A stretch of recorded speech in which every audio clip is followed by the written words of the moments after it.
and says the retaliation will continue. Yes, Kemal, exactly. He actually framed it as an operation that will continue. And he said that Turkish intelligence has identified at least 40 locations as a target. So Turkey has been retaliating against those 40 locations. And so far, at least 30 to 35 Syrian army members were killed during the Turkish responses to the Syrian army.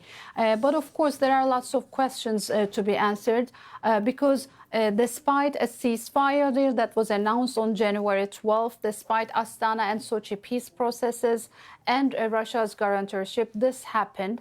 As I have said earlier, Turkish military convoys, Turkish military observation posts have been from time to time harassed by some Syrian army factions, which we call as the Shia fighter groups. But this time it seems they are directly accusing the Syrian government. And that's why the first reaction after President Erdogan, government representative, AK Party spokesperson Ömer Çelik had a statement, and he said that from now on the Syrian regime, the Syrian government is our target, and their hostile behaviors in the region is a threat to the whole region. And he said Turkey expects Russia not to shield the regime or protect. So Turkey directly targets the Syrian government, Damascus right now, but also trying to tell Moscow that we don't have a problem with you. But of course, I have to underline that the defense ministry early in the morning said that this attack that targeted a Turkish convoy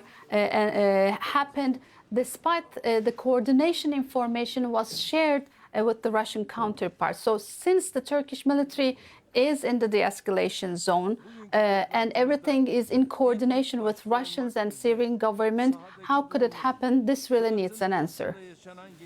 Sinem Kosioglu, wrapping up developments from Istanbul. Thank you. Well, President Erdogan says his officials have already spoken to Russia, Syria's main supporter in the region, about the killing of the 4 Turkish soldiers. The Turkish Foreign Minister, along with Chief of Intelligence and Defence Minister, have already initiated diplomatic talks. However, if the desired outcome is not achieved within this period of time, I myself will directly talk to my Russian counterpart. I will lay out Turkey's view on this particular struggle. Step Varson has more from Moscow on the behind-the-scenes diplomatic activity between Russia and Turkey.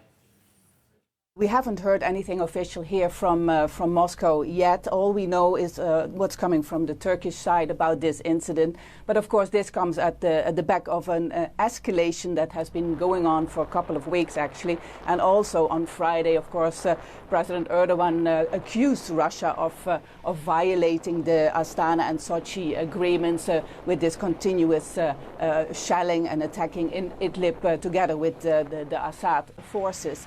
There is, of course, a lot of diplomatic hustle and bustle going on right now as we speak. President Erdogan mentioned it. There has been some phone calls back and forth, and he is also planning to speak directly with President Putin, who he considers a very close friend. Of course, they had this very bombastious ceasefire announcement in January, not only about Idlib but also about Libya. But that ceasefire never held at all. The shelling and the attacks continued. There were a lot of accusations that the Syrian forces, together with Russia, was also bombarding civilian targets. Russia has always denied this.